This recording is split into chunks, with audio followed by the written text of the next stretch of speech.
set auto-destruct sequence. It's the time allotted that concerns me. Recognize Picard, Jean-Luc, Captain. Recognize Riker, William T, Commander. Maximum warp.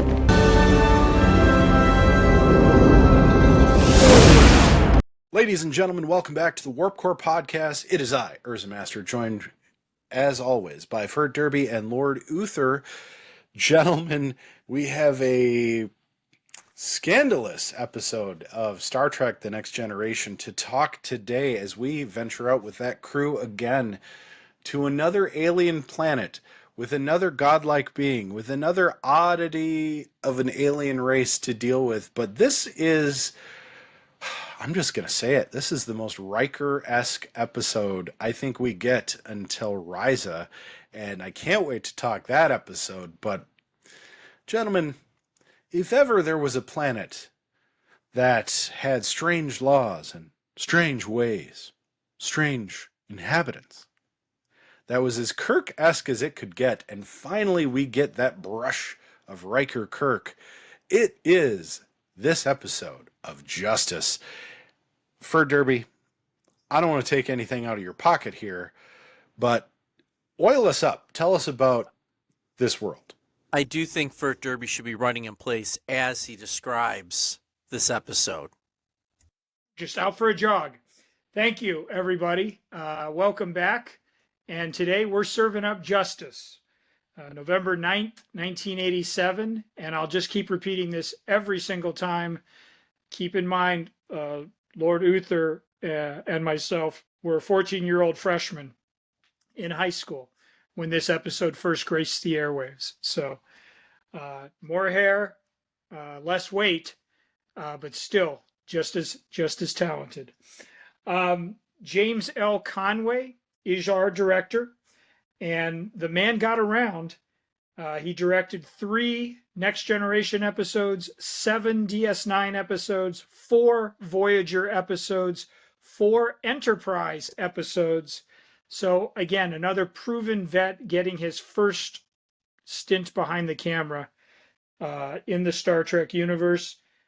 He also directed 90210 and then came back and did Seth MacFarlane's The Orville, which in essence was a love letter to Star Trek and the Next Generation and so on and so forth. So Mr. Conway, welcome aboard, and we will see more of your work as time goes by.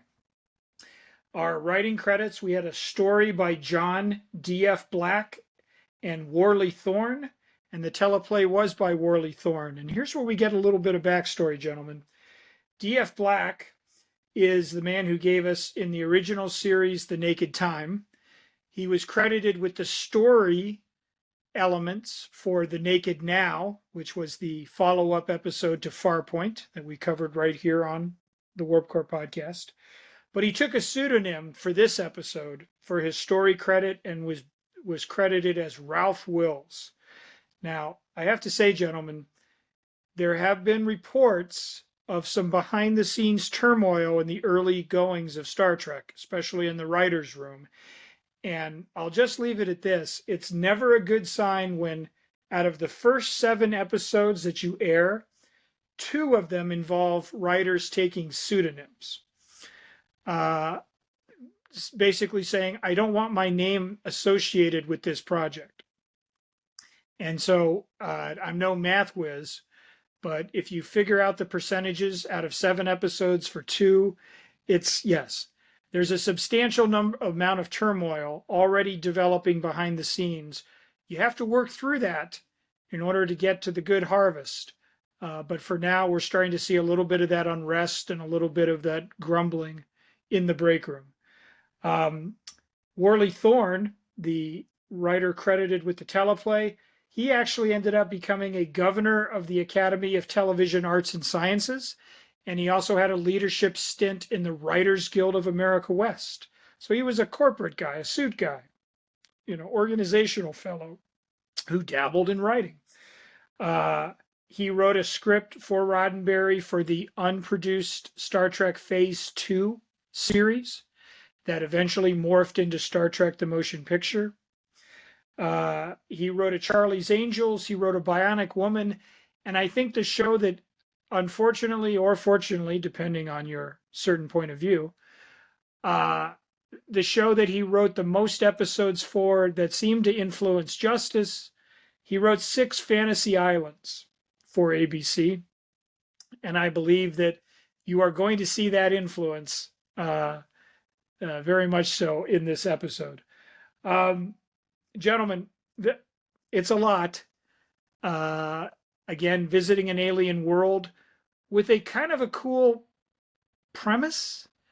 The idea that you could inadvertently break a law that wouldn't get you even a ticket on old Earth, but here earns you the death penalty, right?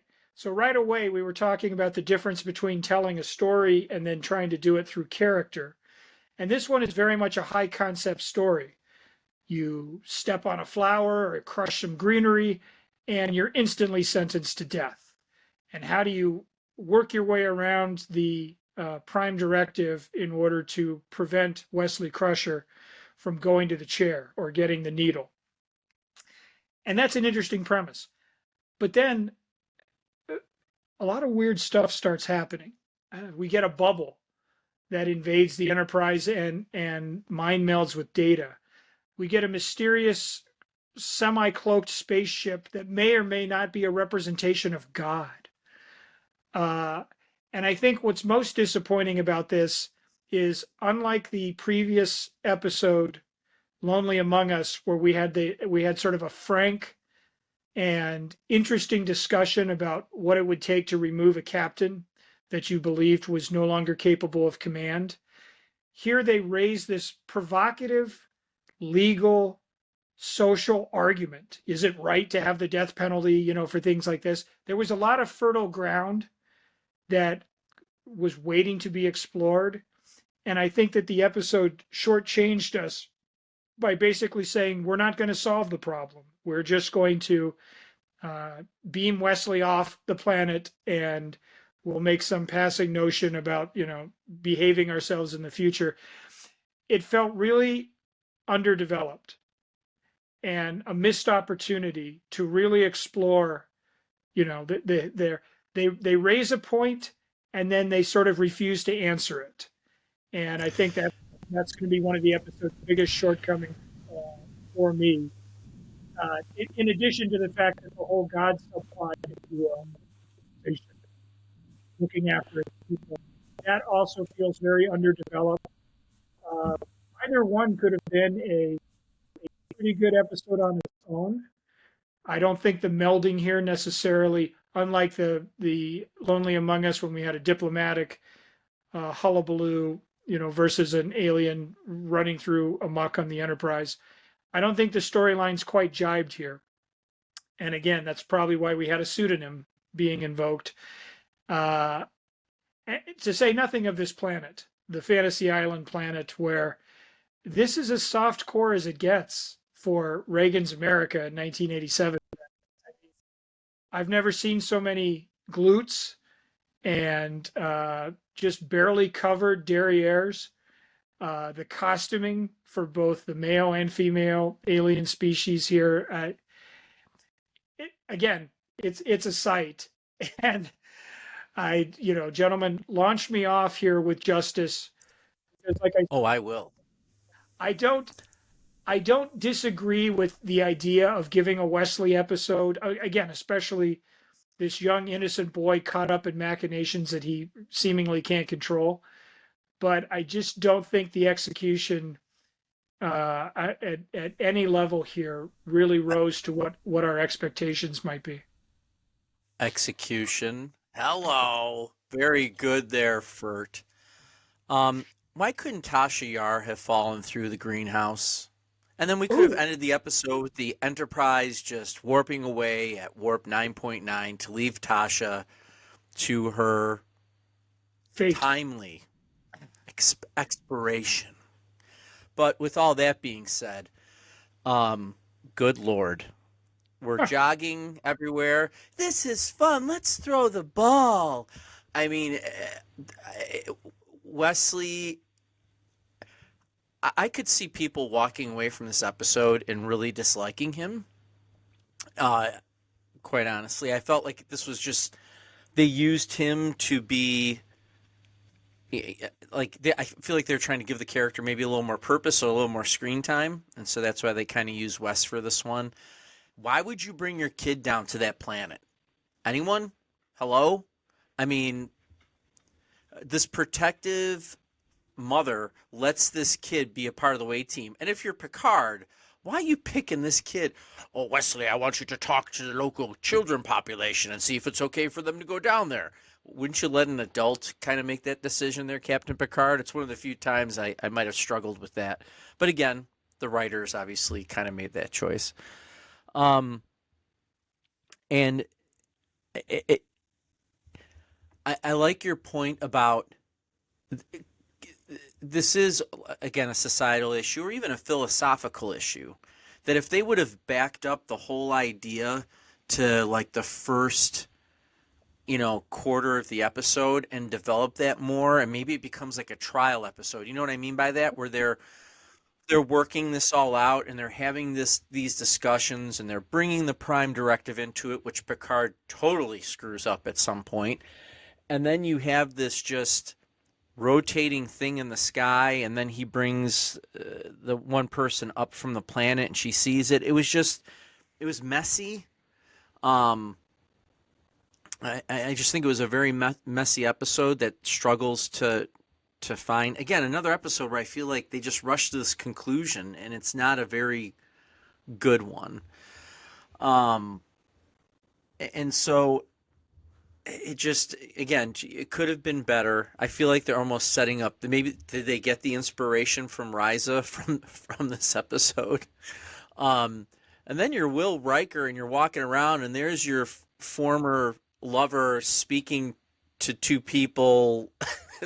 I just very, like, they have these sideways conversations, and then Tasha Yar, and then they just suddenly realize there's a death penalty for looking at someone cross-eyed if that was to happen, and she goes sprinting off with Worf. It was a mess, and I can see why this guy's using a pseudonym, because he is writing, to your point again, Fert Derby, very soft core episodes for Star Trek the entire time. I mean, if you want a raunchy episode, you call this guy up and he's going to write it for you. I can't believe he did not contribute to the Borg scene with Data and the Queen in First Contact, because this guy would have fit right in writing that part of it. I'm struggling with this one. This is actually one I remember watching before and actually just switching the channel, because I had no interest in this very convoluted, bad put together next gen. Go UrzaMaster, go. It's clumsy. It's definitely clumsy. I don't hate it. I like this episode from the standpoint that I think it introduces a lot of concepts that they do better episodes on later. I like the ship portion of this episode quite a bit. The planet side, I think you see why Tasha Yar doesn't work. She's just not great at her job. A security officer who doesn't know the local laws before an away team comes down with a child. Now, granted, he's acting ensign. He's there on the mission to investigate. Is this a good place for kids to come and hang out, on shore leave? Really? You're not going to inquire about the laws? Like, a kid could very easily accidentally break a law. I mean, how many kids walk out with a pack of gum from a convenience store without paying? And you're like, oh my gosh, I got to go back in there and pay for this. Like, or you find out 10 minutes down the road, like, oh, where'd you get that candy? Oh, you stole it accidentally, basically. It happens, right? Penalty of death on every crime, and you don't know this? Like, it's clumsy. And it's not to say that Starfleet doesn't make mistakes, but it feels like an oversight of writing more than it feels like an oopsie on the fact of a first contact. Because this isn't a first contact episode.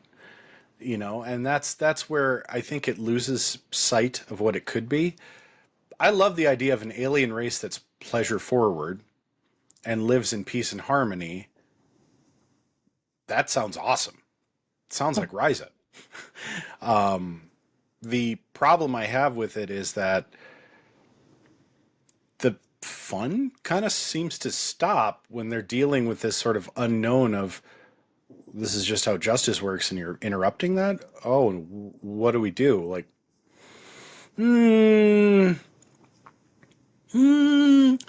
like all of a sudden the whole town is showing up to this whole Wesley thing instead of just the two people who are supposedly in charge. It's like, are they waiting for this to resolve so they can have an orgy? Like, that seems like something this planet would do. I'm not against like the visuals of it. I think it was in line with the time. If you think about like American Gladiators, other than that being a sport forward thing, like they're just as scantily clad. Or even pro wrestling, like they're just as oily. But I think for a Star Trek episode, like they could get a little more risque and get away with it. It's just tough. It's tough because there's a lot of good and it's just a lot of missed execution. And I still think Tasha Yar is the character they're trying to force into an episode to give some impact. And she's just sort of there drinking champagne. Little bubbly. So I think this episode doesn't necessarily earn a lot of warp cores with me, but let's just see. Lord Uther, how did you feel warp core wise? I have to ask you a quick question. Did you just come up with a term, pleasure forward, or have you heard that somewhere before? Or am I going to submit that to the Webster's dictionary? I might have just coined that. I think you just made that. Now, if there's anything good to come out, if there's anything to come out of this episode, it's that phrase right there. Which, to kind of add to the idea, you're on a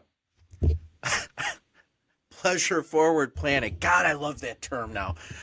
And you're executing people for stepping on a piece of grass. It's just something is way off here. You know what? I'm so upset. I'm gonna go 2. And I think I'm being generous at 2 warp cores. I think, and here, let me tell you why. I think if you show someone, we've had this discussion before about which episodes do you show to people for the first time. Let's have a discussion about what not to show to people, which I think we've kind of had that too. I would never, ever show this episode to someone that I want to get into Next Generation, because I think it is a complete misconception of what's going on. And I also like your point, Urza, that they're going to do what they were trying, I think, to kind of go for in this episode. They will do it much better in future episodes. And they just do a fumble on this one. I mean, it's bad. I too think it's a 2. And I forgot to mention this at the top of the episode, and it's much more interesting than anything that came out of this episode. This was the first episode of the show that had location shoots where we weren't on sets or CGI. They shot in Van Nuys. They shot in Los Angeles. They shot at the Huntington Library. No Vasquez Rocks, but this was, the great outdoors. And it was kind of funny because where they were shooting in Van Nuys, I don't know if they just didn't do a great location shoot or they just shrugged it off and thought, oh, well, we can work around it. But anyways, they were right under the flight path of the airport. And apparently they had to keep stopping scenes because planes are taking off and landing at the Van Nuys airport. So they just ended up saying screw it and recording their lines in the studio, which I think is actually the most interesting thing about Justice. I mentioned the Fantasy Island. And again, if you're familiar with that Ricardo Montalban ABC series, the idea of being out there amongst the grass and having your wishes fulfilled and things like that, you can obviously draw a line from that to what we were seeing here. And I think it just represents sort of the mindset, right? This is an episode of television in science fiction in 1987 that could have been an original series episode, could have been an original Battlestar Galactica episode or a Buck Rogers episode. It represents an old paradigm of how to tell these stories, and I think that's what we need to move past, right? Is this idea of just, oh, we'll get a bunch of extras and they'll be doing weird things with balls and jogging everywhere. And as a person who watched 70s television shows, The Bionic Woman and The $6 Million Man, this fits safely and snugly into that rat trap. And I just think it has some of the worst impulses of that era of where it was going. And again, Star Trek is better than this. This is maybe not the worst episode we'll see, but it definitely represents a missed opportunity early on. We can get past it.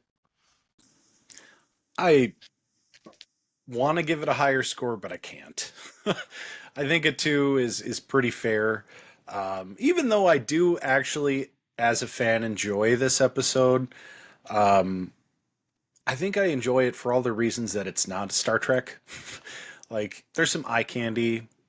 Deanna Troi getting the awkward hug is kind of funny. The whole Troi is jealous of Riker being on a pleasure world, I think is pretty funny.